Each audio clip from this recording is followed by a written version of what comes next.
श्री शिवपुराण रुद्र संहिता तृतीय खंड अध्याय 1 रुद्र संहिता तृतीय पार्वती खंड हिमालय के स्थावर जंगम द्विविध स्वरूप एवं दिव्यत्व को वर्णन। मेना के साथ उनका विवाह तथा मेना आदि को पूर्व जन्म में प्राप्त हुए सनकादि के शाप एवं वरदान का कथन। नारद जी ने पूछा, ब्राह्मण पिता के यज्ञ में अपने शरीर का परित्याग करके दक्ष कन्या जगदम्बा सती देवी किस प्रकार गिरिराज हिमालय की पुत्री हुई, किस तरह अत्यंत उग्र तपस्या करके उन्होंने पुनः शिव को ही पति रूप में प्राप्त किया, यह मेरा प्रश्न है। आप इस पर भली भांति और विशेष रूप से प्रकाश डालिए। ब्रह्मा जी ने कहा, मुने नारद, तुम पहले पार्वती की माता के जन्म, विवाह और अन्य भक्तिवर्धक पावन चरित्र सुनो। मुनि श्रेष्ठ, उत्तर दिशा में पर्वतों का राजा हिमवान नामक महान पर्वत है, जो महातेजस्वी और समृद्धिशाली है। उसके दो रूप प्रसिद्ध हैं, एक स्थावर और दूसरा जंगम। मैं संक्षेप से उसके सूक्ष्म स्थावर स्वरूप का वर्णन करता हूँ। वह रमणीय पर्वत नाना प्रकार के रलों का आकर खान है और पूर्व तथा पश्चिम समुद्र के भीतर प्रवेश करके इस तरह खड़ा है, मानो भूमंडल को नापने के लिए कोई मानदंड हो। वह नाना प्रकार के वृक्ष से व्याप्त है और अनेक शिखरों के कारण विचित्र शोभा से संपन्न दिखाई देता है। सिंह, व्याघ्र आदि पशु सदा सुखपूर्वक उसका सेवन करते हैं। हिम का तो वह भंडार ही है, इसलिए अत्यंत उग्र जान पड़ता है। भांति भांति के आश्चर्यजनक दृश्यों से उसकी विचित्र शोभा होती है। देवता, ऋषि, सिद्ध और मुनि उस पर्वत का आश्रय लेकर रहते हैं। भगवान शिव को वह बहुत ही प्रिय है, तपस्या करने का स्थान है। स्वरूप से ही वह अत्यंत पवित्र और महात्माओं को भी पावन करने वाला है। तपस्या में वह अत्यंत शीघ्र सिद्धि प्रदान करता है। अनेक प्रकार के धातुओं की खान और शुभ है। वही दिव्य शरीर धारण करके सर्वांग सुंदर रमणीय देवता के रूप में भी स्थित है। भगवान विष्णु का अविकृत अंश है, इसीलिए वह शैलराज साधु संतों को अधिक प्रिय है। एक समय गिरिवर हिमवानों ने अपनी कुल परंपरा की स्थिति और धर्म की वृद्धि के लिए देवताओं तथा पितरों का हित करने की अभिलाषा से अपना विवाह करने की इच्छा की। मुनीश्वर, उस अवसर पर संपूर्ण देवता अपने स्वार्थ का विचार करके दिव्य पितरों के पास आकर उनसे प्रसन्नतापूर्वक बोले। देवताओं ने कहा, पितरों, आप सब लोग प्रसन्नचित्त होकर हमारी बात सुने और यदि देवताओं का कार्य सिद्ध करना आपको भी अभीष्ट हो तो शीघ्र वैसा ही करें। आपकी ज्येष्ठ पुत्री जो मेना नाम से प्रसिद्ध है, वह मंगल रूपिणी है। उसका विवाह आप लोग अत्यंत प्रसन्नतापूर्वक हिमवान पर्वत से कर दें। ऐसा करने पर आप सब लोगों को सर्वथा महान लाभ होगा और देवताओं के दोखों का निवारण भी पग पग पर होता रहेगा। देवताओं की यह बात सुनकर पितरों ने परस्पर विचार करके स्वीकृति दे दी और अपनी पुत्री मेना को विधिपूर्वक हिमालय के हाथ में दे दिया। उस परम मंगलमय विवाह में बड़ा उत्सव मनाया गया। मुनीश्वर नारद, मेना के साथ हिमालय के शुभ विवाह का यह सुखद प्रसंग मैंने तुमसे प्रसन्नतापूर्वक कहा है। अब और क्या सुनना चाहते हो? नमः शिवाय। श्री शिवपुराण रुद्र संहिता तृतीय खंड अध्याय 2। नारद जी ने पूछा, विद्वन, अब आदरपूर्वक मेरे सामने मेना की उत्पत्ति का वर्णन कीजिए। उसे किस प्रकार शाप प्राप्त हुआ था, यह कहिए और मेरे संदेह का निवारण कीजिए। ब्रह्मा जी बोले, मुने, मैंने अपने दक्ष नामक जिस पुत्र की पहले चर्चा की है, उनके 60 कन्याएं हुई थी, जो सृष्टि की उत्पत्ति में कारण बनी। नारद, दक्ष ने कश्यप आदि श्रेष्ठ मुनियों के साथ उनका विवाह किया था। यह सब वृत्तांत तो तुम्हें विदित ही है। अब प्रस्तुत विषय को सुनो। उन कन्याओं में एक स्वधा नाम की कन्या थी, जिसका विवाह उन्होंने पितरों के साथ किया। स्वधा की 3 पुत्रियां थी, जो सौभाग्यशालिनी तथा धर्म की मूर्ति थी। उनमें से ज्येष्ठ पुत्री को नाम मैना था। मछली धन्या के नाम से प्रसिद्ध थी और सबसे छोटी कन्या का नाम कलावती था। ये सारी कन्याएं पितरों की मानसी पुत्रियां थी, उनके मन से प्रकट हुई थी। इनका जन्म किसी माता के गर्भ से नहीं हुआ था, अतएव ये अयोनिजा थी, केवल लोक व्यवहार से स्वधा की पुत्री मानी जाती थी। इनके सुंदर नामों का कीर्तन करके मनुष्य संपूर्ण अभीष्ट को प्राप्त कर लेता है। ये सदा संपूर्ण जगत की वंदनीय लोक माताएं हैं और उत्तम अभ्युदय से सुशोभित रहती है। सबकी सब परम योगिनी, ज्ञाननिधि तथा तीनों लोकों में सर्वत्र जा सकने वाली है। मुनीश्वर, एक समय वे तीनों वहीने भगवान विष्णु के निवास स्थान श्वेतद्वीप में उनका दर्शन करने के लिए गईं। भगवान विष्णु को प्रणाम और भक्ति पूर्वक उनकी स्तुति करके वे उन्हीं की आज्ञा से वहां ठहर गईं। उस समय वहां संतों का बड़ा भारी समाज एकत्र हुआ था। मुने, उसी अवसर पर मेरे पुत्र सनकादि सिद्धगण भी वहां गए और श्रीहरि की स्तुति वंदना करके उन्हीं की आज्ञा से वहां ठहर गए। सनकादि मुनि देवताओं के आदि पुरुष और संपूर्ण लोकों में वंदित हैं। वे जब वहां आकर खड़े हुए, उस समय श्वेतद्वीप के सब लोग उन्हें देख प्रणाम करते हुए उठकर खड़े हो गए, परंतु ये तीनों बहिनें उन्हें देखकर भी वहां नहीं उठीं। इससे सनत कुमार ने उनको मर्यादा रक्षार्थ उन्हें स्वर्ग से दूर होकर नरस्त्री बनने का शाप दे दिया। फिर उनके प्रार्थना करने पर वे प्रसन्न हो गए और बोले। सनत कुमार ने कहा, पितरों की तीनों कन्याओं, तुम प्रसन्नचित्त होकर मेरी बात सुनो। यह तुम्हारे शोक का नाश करने वाली और सदा ही तुम्हें सुख देने वाली है। तुम में से जो ज्येष्ठ है वह भगवान विष्णु की अंशभूत हिमालय गिरि की पली हो। उससे जो कन्या होगी वह पार्वती के नाम से विख्यात होगी। पितरों की दूसरी प्रिय कन्या योगिनी धन्या राजा जनक की पली होगी। उसकी कन्या के रूप में महालक्ष्मी अवतीर्ण होंगी, जिनका नाम सीता होगा। इसी प्रकार पितरों की छोटी पुत्री कलावती द्वापर के अंतिम भाग में वृषभानु वैश्य की पली होगी और उसकी प्रिय पुत्री राधा के नाम से विख्यात होगी। योगिनी मेना पार्वती जी के वरदान से अपने पति के साथ उसी शरीर से कैलाश नामक परम पद को प्राप्त हो जाएगी।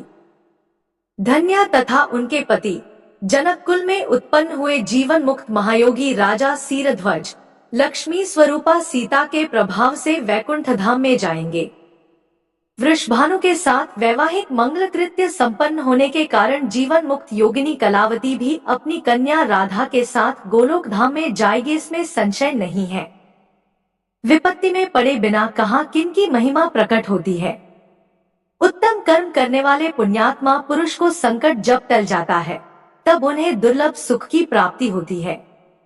अब तुम लोग प्रसन्नता पूर्वक मेरी दूसरी बात भी सुनो, जो सदा सुख देने वाली है। मेना की पुत्री जगदम्बा पार्वती देवी अत्यंत दुस्सह तप करके भगवान शिव की प्रिय पत्नी बनेंगी। धन्या की पुत्री सीता भगवान श्री राम जी की पत्नी होंगी और लोकाचार का आश्रय ले श्री राम के साथ विहार करेंगी।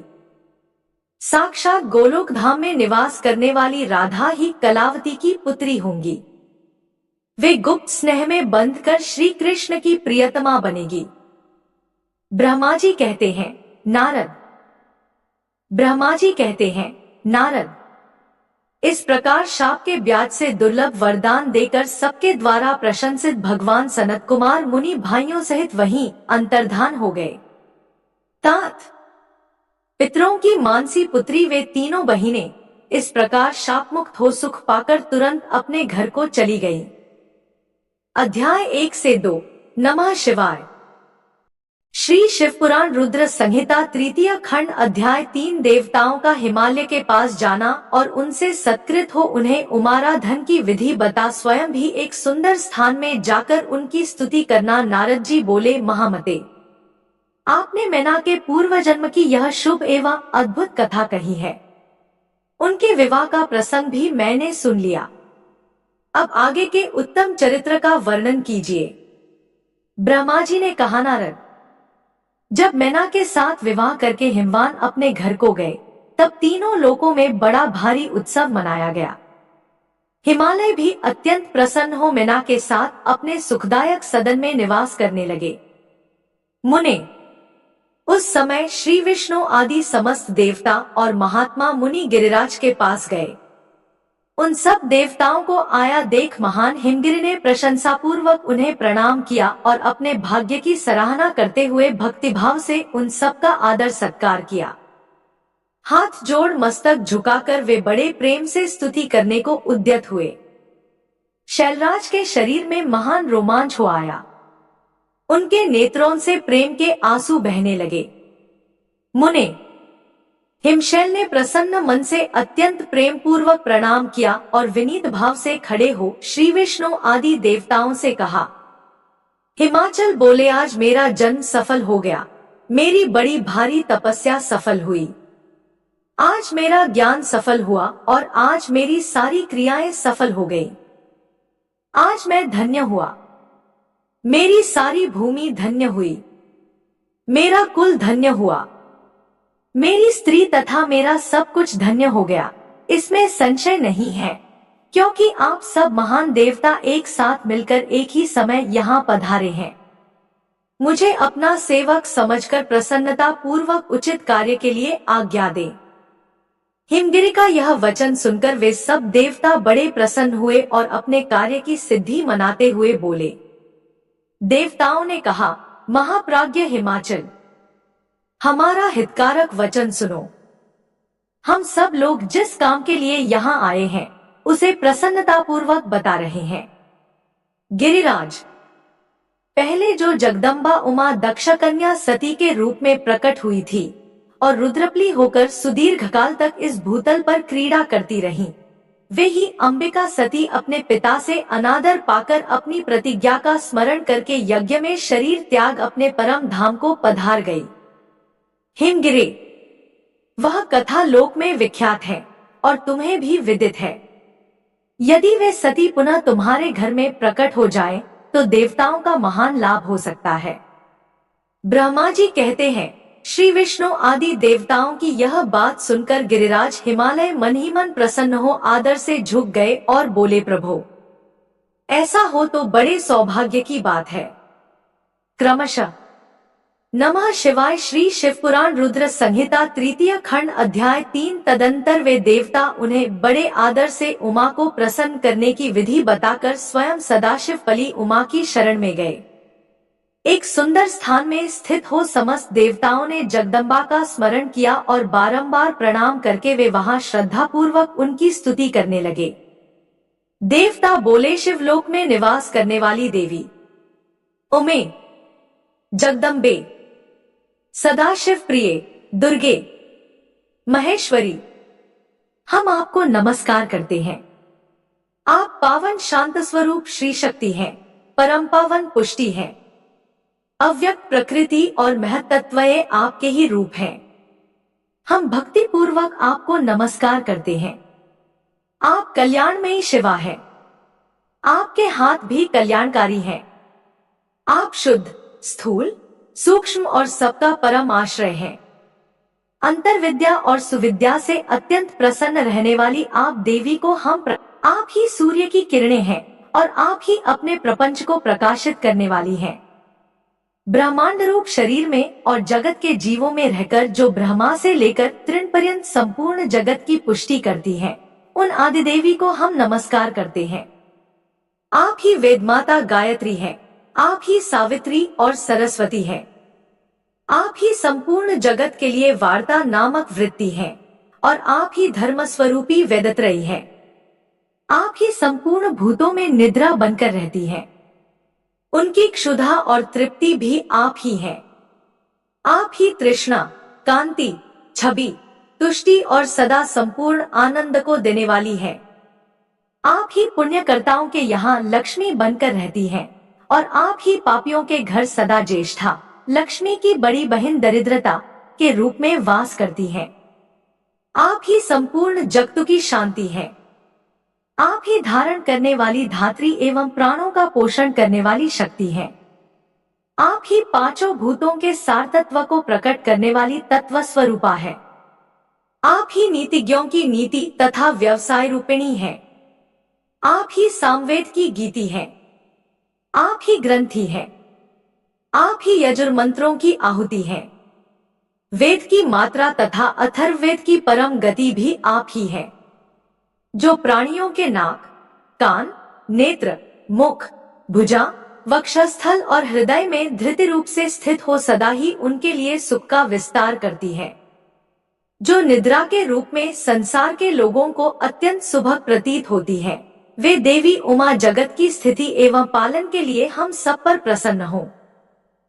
इस प्रकार जगत जननी सती साध्वी महेश्वरी उमा की स्तुति करके अपने हृदय में विशुद्ध प्रेम लिए वे सब देवता उनके दर्शन की इच्छा से वहां खड़े हो गए। अध्याय 3। नमः शिवाय।